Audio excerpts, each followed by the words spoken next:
exige de seus discípulos? Repitam comigo para ficar bem gravado aí, vamos lá. O que Jesus exige de seus discípulos? E, para tanto, vamos ler aqui, né, o texto dessa lição acostumada a ser professor, a gente fala lição direta, né? O texto dessa pregação de hoje, que está lá em Mateus 10, versículo 34 a 39.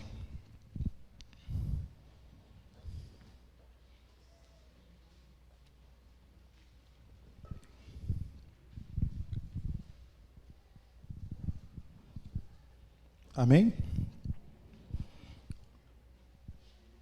Jesus dizendo aí a seus discípulos, né? Não cuideis que vim trazer a paz à terra. Não vim trazer paz, mas a espada. Porque eu vim por dissensão o homem contra o seu pai, e a filha contra a sua mãe, e a nora contra a sua sogra. E assim os inimigos do homem serão os seus familiares. Quem ama o pai ou a mãe mais do que a mim, não é digno de mim. E quem ama o filho ou a filha mais do que a mim, não é digno de mim. E quem não toma a sua cruz e não segue após mim, não é digno de mim. Quem acha a sua vida, perdê-la-á. E quem perde a sua vida por amor de mim, achá-la-á. Vamos orar? Querido Deus e amado Pai, graças te rendemos, ó Deus, pelo dia maravilhoso que o Senhor nos concedeu.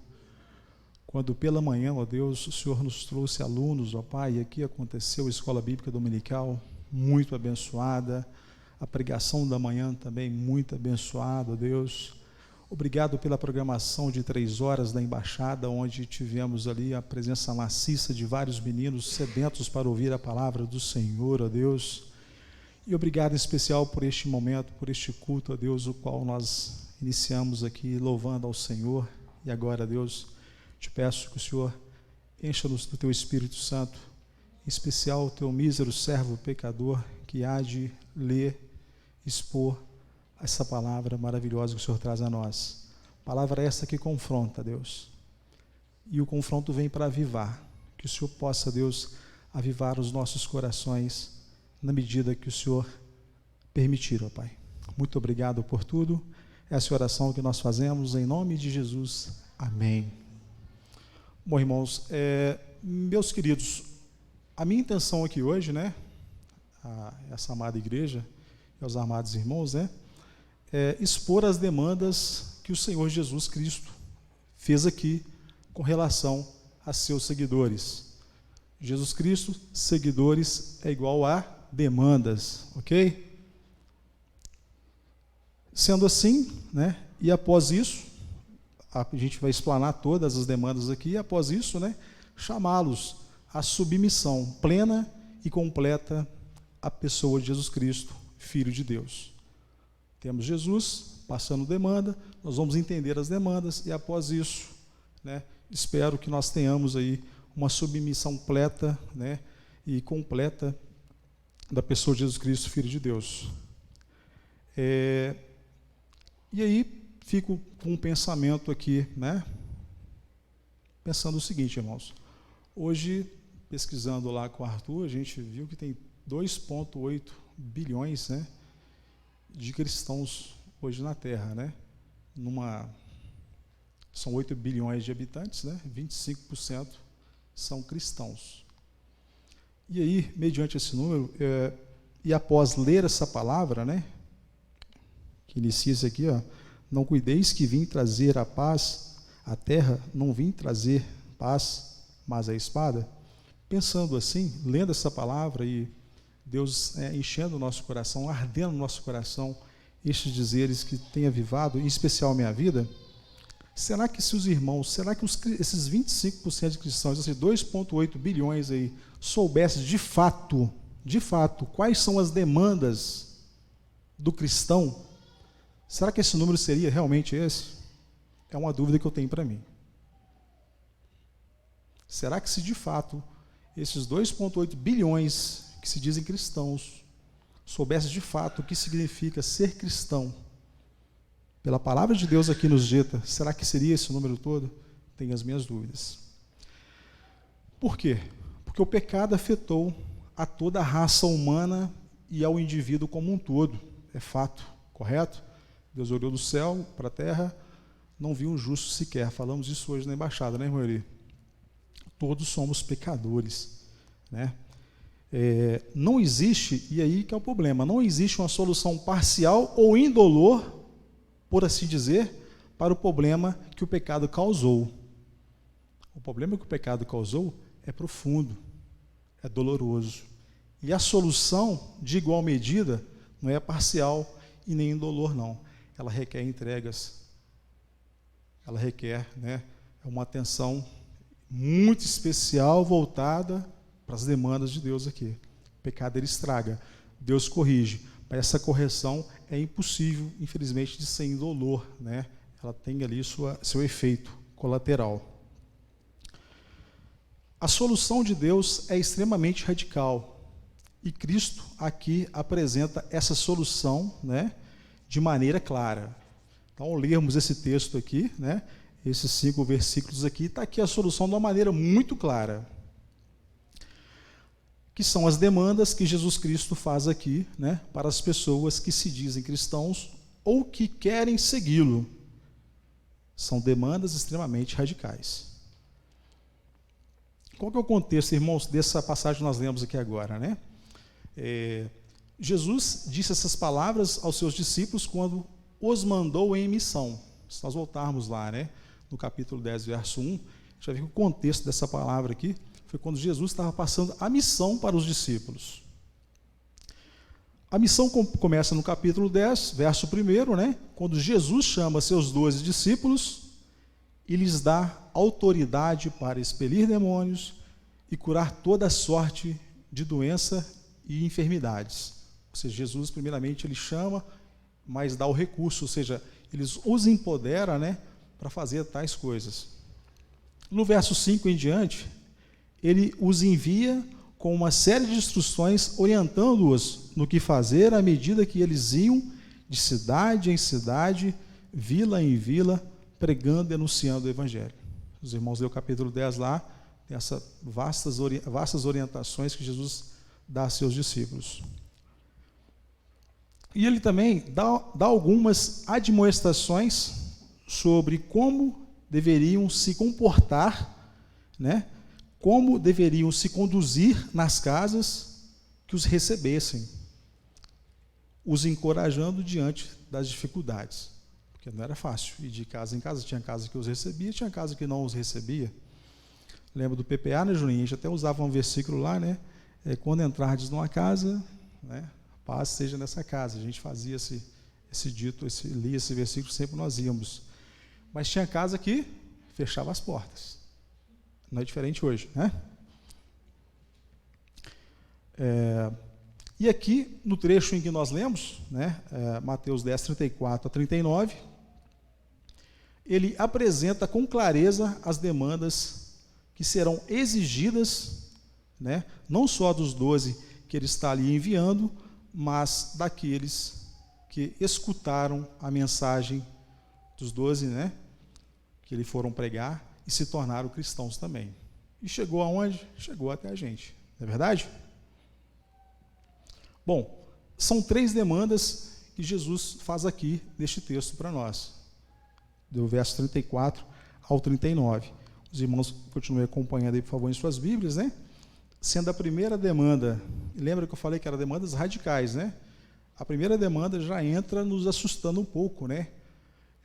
Mas essa é a demanda que Jesus hoje tem para nós aqui hoje, que somos cristãos, né? Se quisermos ser cristãos, temos que estar dispostos a sofrer por causa de quem? De Jesus. Está aí no verso 34 a 36. Preste atenção. Não cuideis que vim trazer a paz à terra. Não vim trazer a paz, mas a espada. Porque eu vim pôr em disseção o homem contra seu pai, e a filha contra sua mãe, e a nora contra sua sogra. Então, tal demanda já é radical e nós já temos que guardá-la no nosso coração. Se quisermos ser cristãos, temos que estar dispostos a sofrer por causa de Jesus. Jesus, amados, não veio trazer o tipo de paz que ignora as profundas diferenças, né, em favor de uma harmonia superficial. Aí nós vamos entender agora que paz que é essa que ele fala que não veio trazer, né? Porque vocês concordam comigo que é errado nós termos harmonia superficial? O que é superficial? Raso? Quase inexistente? A harmonia gostosa é como a gente está agora, por exemplo, aqui cantamos, entoamos louvor, né? Todo mundo numa só canalização, a gente fala relacionamento vertical, né? Nós e Deus, uma harmonia gostosa, muito boa. Quando estávamos em família mais cedo, almoçamos, né? Abrir parênteses aqui, tivemos a visita hoje do embaixador Cauã na nossa casa, ficou com nós lá hoje, né? Que harmonia gostosa, né? E Jesus não veio trazer paz para dar harmonia superficial, não. Ele veio trazer paz para dar harmonias verdadeiras, né? E, para tanto, para se ter uma harmonia verdadeira, é razoável que se tenha, sim, paz, nós cristãos com Deus. Essa, sim, é a paz que ele prometeu aqui, promete em toda a sua Bíblia. A Bíblia tem contradição? Não. Nós estamos falando aqui de uma paz de Jesus para com Deus. E ele veio trazer essa paz para nós. Uma vez desligados pelo pecado, ele traz à tona novamente, né, a ponte entre o homem e Deus através de Jesus Cristo, e uma vez nós aceitando ele em nossa vida, nós temos paz para com Deus. E essa paz para com Deus, certamente, né, vai tomar conta da nossa vida e certamente nós teremos ela no nosso dia a dia. Mas ele alerta que não veio trazer paz, veio trazer espada, e vamos explicar esse negócio direito aqui. Conflitos e discordâncias surgirão entre os que escolherem seguir a Cristo e aqueles que preferirem seguir outro caminho. Aí começa a explicar. Quando que essa espada que Cristo falou que entra? É quando os irmãos estiverem, um exemplo, tá? Da ilustrações para ficar mais fácil. Arthur, embaixador do rei, cadê ele? Está aí? Embaixador-chefe? Está lá embaixo? Está ajudando lá embaixo, ok. Meu filho, né? Ele tem amigos que são da embaixada, para ilustrar. Determinados amigos, certa vez, decidem deixar o caminho da embaixada, saiu da embaixada, se desligaram da igreja, começaram a viver as vontades, né? E sujeitaram-se às coisas mundanas. Neste momento entra a espada entre o Arthur e os amigos. Opa, embaixador, daqui para frente, nosso caminho se separa. Daqui para frente, a espada, que é a palavra de Deus, me diz que esse caminho é tortuoso, não leva a nada. Vou trilhar pelo caminho que eu estava firme lá com meu pai, com os conselheiros. E é nesse contexto, irmão, que Jesus fala, porque vai ter discórdias. Não, mas vamos, que o mundo é muito bom, fiquei na igreja até então, Arthur, não aproveitei nada.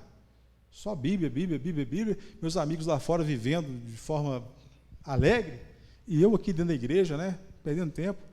Aí entra a discórdia. Ok? Claro para os irmãos? O que é a espada? No momento que a espada que Jesus está anunciando aqui vem, o compromisso cristão pode separar amigos e entes queridos. Não só amigos, como eu disse aqui, mas entes queridos também. Dentro da sua casa, dos seus parentes. Quando houver a diferença de alinhamento do relacionamento vertical, que depois ela acontece de forma horizontal, se tiver alguma coisa fora aí, irmãos, a espada tem que entrar, não vai entrar nada, tem que entrar, conforme Jesus está dizendo aqui. Não sou eu, é o que Jesus está dizendo aqui. Ao pronunciar essas palavras, vamos deixar bem claro, né, é uma questão aqui, ao pronunciar essas palavras, Jesus não estava encorajando a desobediência aos pais, nem conflitos no lar. Apenas procurou mostrar que a sua presença exige uma decisão e posicionamento. O que o Arthur fez? Se posicionou. Se seus entes queridos mostrar um caminho que é diferente do que Cristo quer para você, se posiciona. No posicionamento é que a espada vai entrar. Essa espada pode chegar, né, até os nossos filhos, até o nosso casamento. Lembrei aqui de um amigo meu que me contando isso aí, quando eu estava lá no Pires trabalhando com a embaixada lá, ele participou com a gente da embaixada e me disse assim: ô Ronaldo, eu não era evangélico não, nem eu e minha esposa. Aí ela pegou e se converteu, foi para a igreja. Aí quando ela se converteu, foi para a igreja, né, que eu vi que estava mudando ali as coisas ali, e eu, na dica de passo nenhum para acompanhá-la, né, falei para ela assim: olha, se você continuar indo na igreja, vamos nos preparar para separar. E qual que foi a resposta dela? Espada. Olha, te amo muito. Te conheci, a gente namorou, casou, teve filhos, mas eu quero ir para o céu. E, escolhendo ir para o céu, você já sabe qual é o meu posicionamento. Ela falou firme com ele, isso ele me contando. O que aconteceu com esse homem?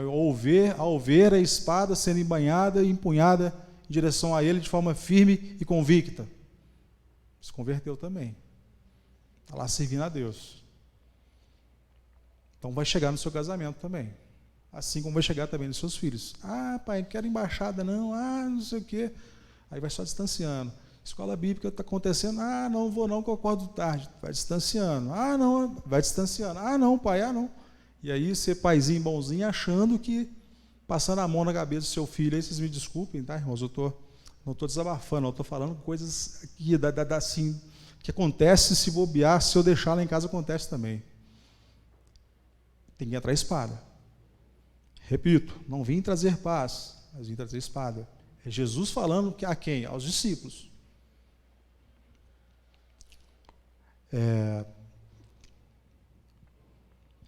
A segunda demanda, né? Se vocês acharam então que a primeira era radical, a segunda é mais radical ainda. Vamos entender isso aqui? Segunda demanda. Jesus exige amor supremo à sua pessoa. Jesus exige amor supremo à sua pessoa. Vamos ler comigo o verso 37 e 38. Quem ama o pai ou a mãe mais do que a mim, não é digno de mim. E quem ama o filho ou a filha mais do que a mim, não é digno de mim. 38. E quem não toma a sua cruz e não segue após mim, não é digno de mim. Está aí. Informações claras, precisas, né? Para os discípulos. E hoje nós estamos falando essa palavra aqui hoje. O nosso amor a Ele, Jesus, deve superar qualquer outro amor que nós tenhamos. Qualquer outro amor. Acabou de falar aqui, não é verdade, Igor? Quem ama o pai ou a mãe, amor de pai e mãe. Amor de filho. O amor a Cristo tem que superar, né? Eu dei o exemplo do amor de mãe aqui. Então, o amor de Cristo tem que superar esse amor de mãe aí. Tem que ser superior a ele. Inclusive o amor a nós mesmos, tá? Tem que ser superior, inclusive, ao amor a nós mesmos. Isso por quê? Porque o nosso relacionamento com Ele é superior aos nossos laços familiares e terrenos. Esses laços familiares e terrenos aqui, irmãos, um dia vai passar. Nossos dias estão, né, o Senhor sabe, né, o primeiro e o último dia nosso, mas nossos dias estão contados aqui na terra. E tais dias servem para que nós façamos a vontade do Senhor através das explicações que Ele nos dá aqui, nesse texto que nós estamos pregando aqui hoje. Então, esses laços terrenos vão passar. Vou pedir os irmãos aí para abrir a palavra aí em Mateus 12, 46 a 50, por favor. 12, 46 a 50. Aí nós vamos explicar direitinho a questão dos laços familiares aqui, né? Que Jesus coloca aqui para nós que vai passar. Ele já dá uma demonstração aqui nessa passagem.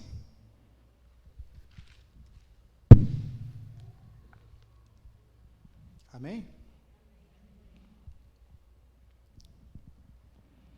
O tema aqui é a família de Jesus, né? Falando ainda Jesus ao povo, e eis que sua mãe e seus irmãos estavam do lado de fora, procurando falar-lhe. E alguém lhe disse: tua mãe e teus irmãos estão lá fora e querem falar-te. Porém, ele respondeu ao que lhe trouxeram o aviso, dizendo, né? Quem é minha mãe e quem são meus irmãos? Estendendo a mão para os discípulos, disse: eis minha mãe e meus irmãos.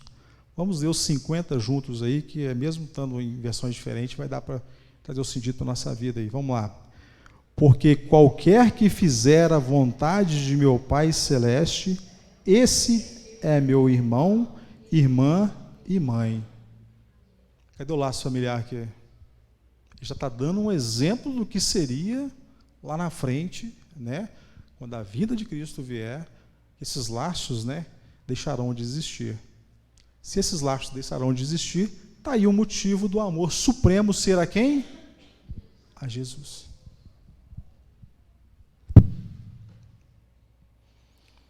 O amor à família é um mandamento divino, mas até mesmo esse amor pode ser usado em benefício próprio e como desculpas para não servir a Deus e fazer sua obra. O amor à família, às vezes, né, pode servir para distanciarmos das obras que Deus tem preparado para a gente. Conversando com meu cunhado lá em casa agora, bem antes de vir para cá, né? Uma visita dele lá inesperada, foi muito bom. Um abraço se ele estiver nos vendo aí, que eu falei com ele que ele para assistir, acompanhar o culto de casa, né? Mas a gente falando sobre isso aqui, sabe? Até onde nossa família nos aproxima de Deus e até onde nossa família nos distancia de Deus. E nós cristãos temos que ter esse sensor aí bem ativo. Para quê? Para a gente se posicionar com a espada na hora que for preciso e manhar ela quando for preciso. Então, o nosso relacionamento com a nossa família, se nós não vigiarmos aí, né, teremos aí problema, porque pode ser usado em benefício próprio, né, esse relacionamento familiar, e aí a gente tem vários exemplos aí de como usar a família em benefício próprio, e como também desculpa para não servir a Deus e fazer a sua obra, né. E nós tenhamos que, né, sempre guardar isso no nosso coração, para a gente ter esse cuidado, esse zelo aí, com essas palavras, não do Ronaldo aqui, mas de Jesus para nós. Em resumo, quem não tomar a sua cruz e não segue após mim, não é digno de mim. Tomar a nossa cruz e seguir Jesus significa estar disposto a identificar-se com quem? Com Ele, publicamente, experimentar oposições, sofrimentos e até a morte por amor dele. Está aí. Será que esses 2,8 bilhões continua lá em 2,8 bilhões? 25% de 8 bilhões de habitantes? Não sei. Mas é isso que Jesus exige dos seus discípulos. Essa é a segunda demanda, muito mais radical do que a primeira, concordem? Vamos em frente. A terceira demanda, né? E ela é mais radical ainda do que a segunda e que a primeira. Pessoal, a coisa só vai, né? A demonstração só vai ficando forte para a gente. E é Jesus dizendo, não Ronaldo dizendo, Jesus dizendo em sua palavra aqui, ó. Terceira demanda, né? Quem achar a sua vida, perdê-la-á. E quem perder a sua vida por amor de mim, achá-la-á. Está aí no verso 39. Acompanhe aí para vocês verem. Terceira demanda. Quem achar a sua vida, perdê-la-á. E quem perder a sua vida por amor de mim, achá-la-á. Verso 39. Esse ensinamento que acabei de ler aqui agora, ele aparece pelo menos 6 vezes aí nos 4 evangelhos. Jesus frisa 6 vezes isso aí nos 4 evangelhos, né? Os apóstolos, os discípulos, né? Está bem frisado nos 4 evangelhos. E o que ele quis dizer com isso? achar a sua vida. Achar a sua vida significa perdê-la. Lembra aí a parte A do versículo? Quem achar a sua vida, perdê-la. E o que é achar a nossa vida?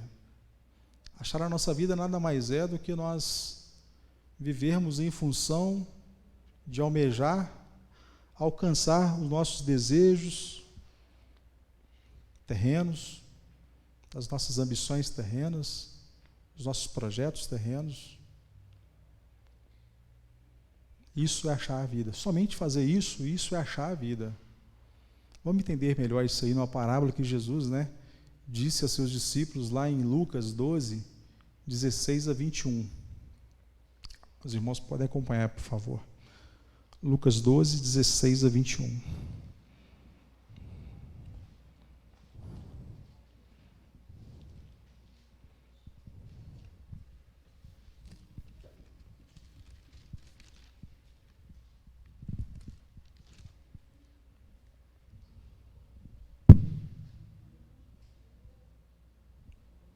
Amém?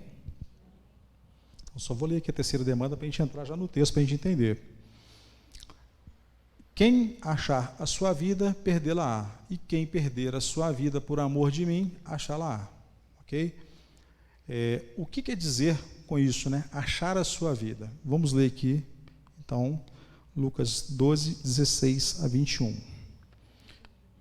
Diz assim, uma parábola que Jesus falou lá para os discípulos, E lhes proferiu ainda uma parábola, dizendo: o campo de um homem rico produziu com abundância. E arrazoava consigo mesmo, dizendo: que farei? Pois não tenho onde recolher os meus frutos. E disse: farei isto, destruirei os meus celeiros, reconstruí-los-ei maiores, e aí recolherei todo o meu produto e todos os meus bens. Então direi à minha alma: tens depositado muitos bens para muitos anos. Descansa, come, bebe e regala-te. Mas Deus lhe disse: louco, isso mesmo, louco, esta noite te pedirão a tua alma, e o que tens preparado, para quem será? Assim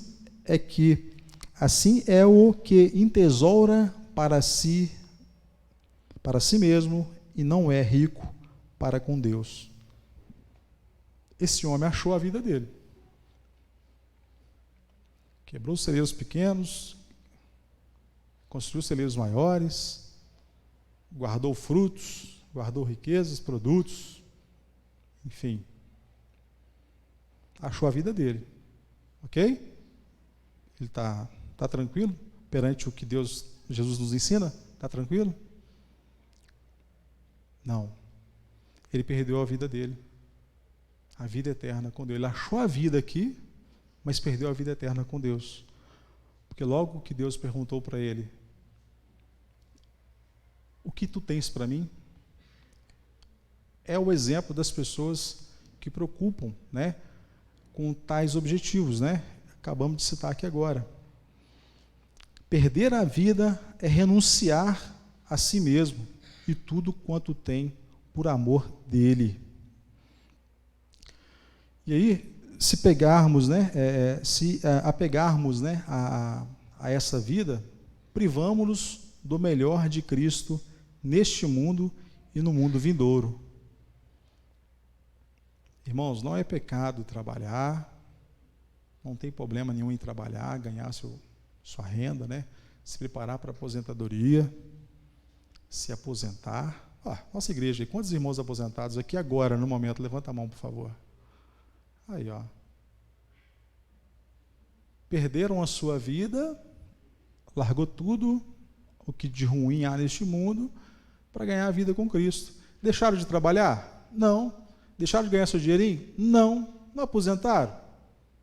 A diferença nossa é que nós trabalhamos para o nosso sustento E o nosso sustento é usado para abençoar as obras do Senhor. Está aí a diferença. A gente desfruta das coisas de Deus aqui na terra, e o melhor ainda, vamos desfrutar lá no céu. Entendemos a palavra, para a honra e glória do Senhor. Quanto mais valorizamos as recompensas dessa vida, entra lazer, poder, popularidade, segurança financeira, né? Mais descobriremos o quanto são vazias. Esse homem da parábola, por exemplo, descobriu o quanto são vazias as coisas depois que Jesus anunciou para ele: hoje eu vou te pedir sua alma, o que tu tem para mim? Nada.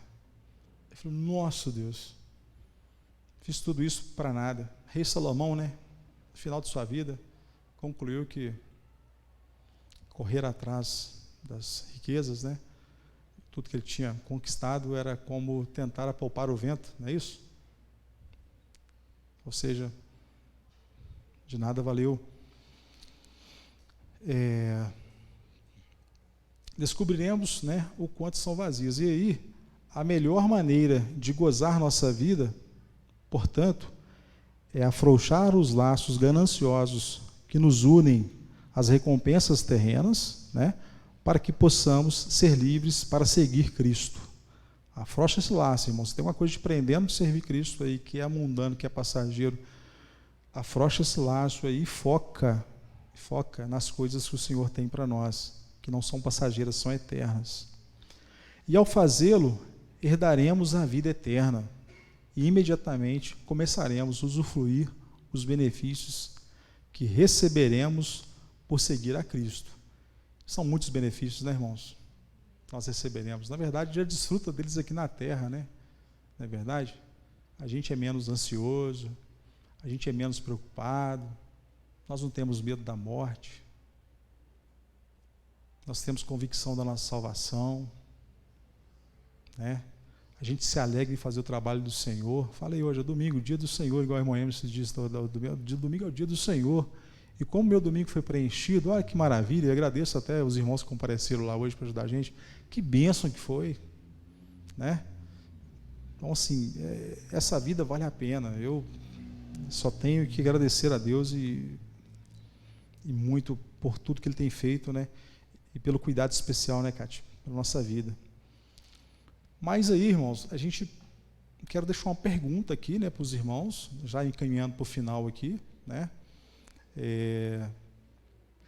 Com que direito Jesus Cristo exige isso de nós?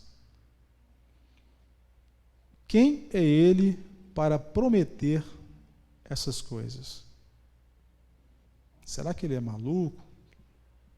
Será que Ele é megalomaníaco, né?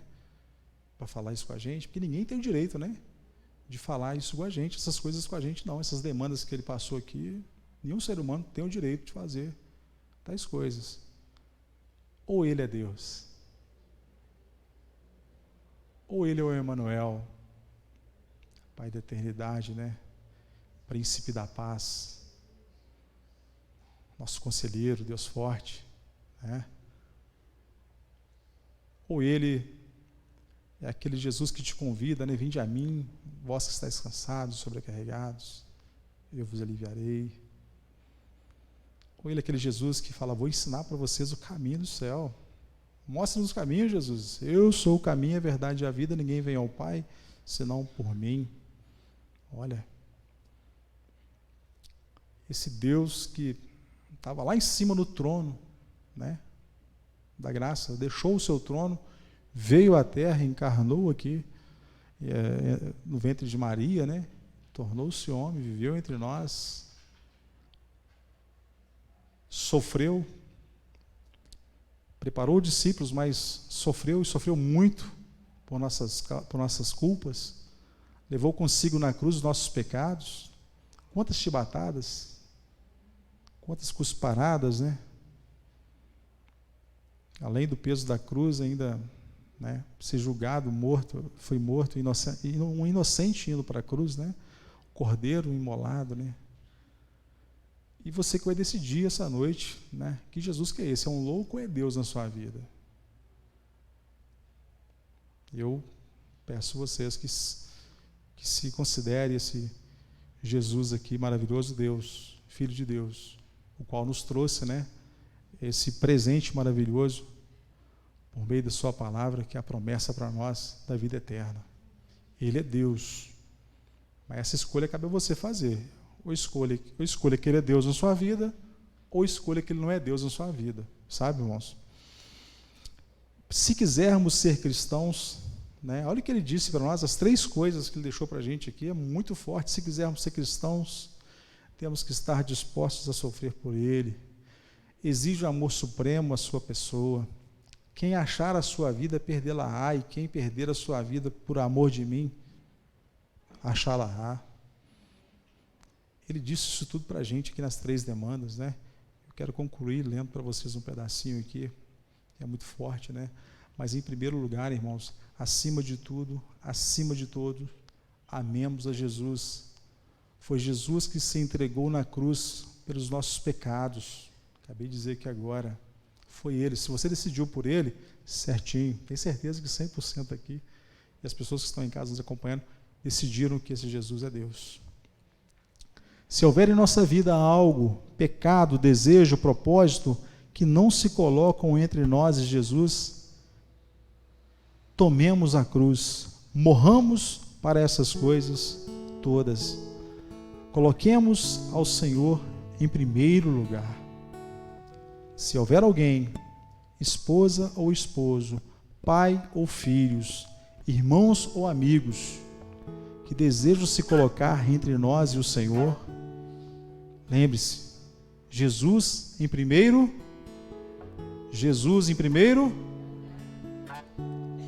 se necessário, enfrentemos a espada, o conflito, os dissabores, mas saibamos que o nosso Senhor e Mestre, nosso Rei e Pastor, nosso Deus e Salvador, é digno do nosso amor.